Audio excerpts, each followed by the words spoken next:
It's been said that the only certain thing in life is death. Still, no one can predict when the Grim Reaper will pay his fateful visit.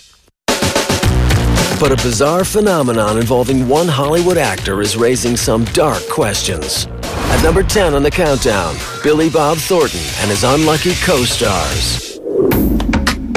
When you're taken to the depths of sorrow, it's sort of like the phoenix rising from the ashes. Billy Bob Thornton is a great actor, but he's also known as having sort of a dark side to him.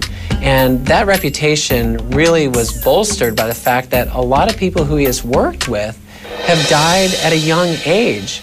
Chalk it up to creepy coincidence, but since 1998, 6 of Billy Bob's co-stars died unexpectedly, and 2 others had brushes with disaster. I hate to say it, but is there a curse of Billy Bob Thornton? It's a question that has gained traction on the internet. Dozens of sites try to link this string of misfortune with Billy Bob Thornton. If you're gonna make a movie with Billy Bob Thornton, you have to be a little bit worried. He's worked on movies with John Ritter, Bernie Mac, both of whom died, not to mention Heath Ledger. Thornton was born in Hot Springs, Arkansas, August 4th, 1955. The actor's fate may lie in his life path number, the sum total of his birth date.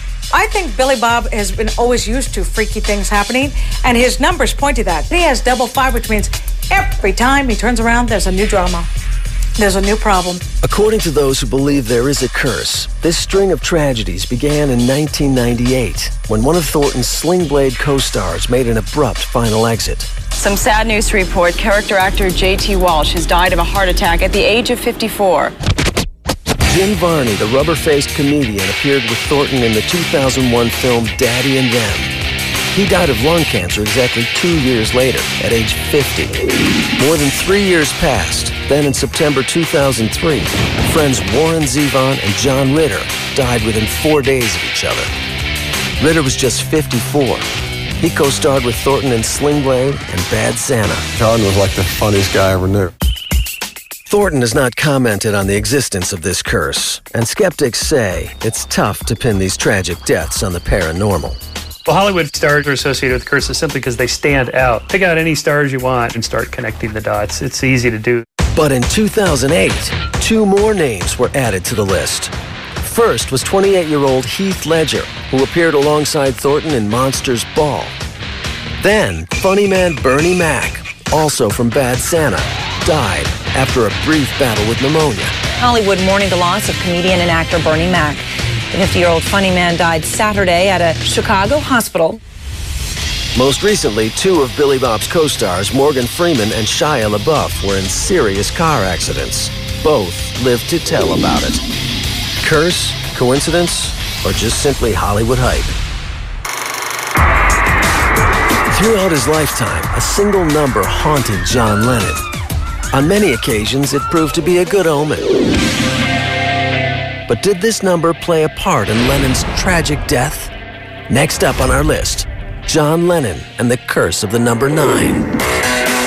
Everything he did happened on a 9 day, so he loved that number. He saw it as his good luck charm. But was it a blessing or a curse? The future Beatle was born on October 9th, 1940, in the English town of Liverpool.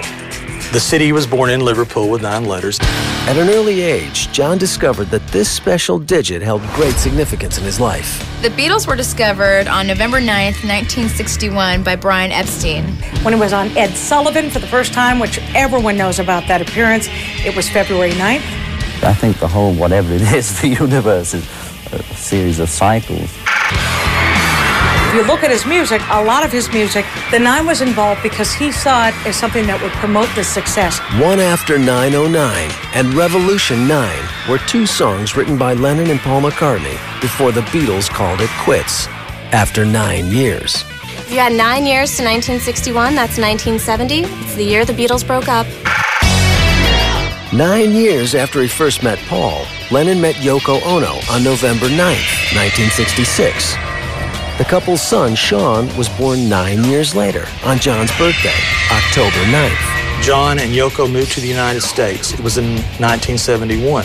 And of course, their address at the Dakota was 72nd Street. 7 plus 2 is 9. But Lennon's life would soon come to a nightmarish end. Did the number 9, which had brought so many good things to John Lennon's life, play a part in his premature demise? If you are just joining us this morning, we bring you the sad, the tragic news that John Lennon was shot to death outside of his apartment in New York City. In 1980, John Lennon was murdered in front of the Dakota by Mark David Chapman, 9 years after moving to New York.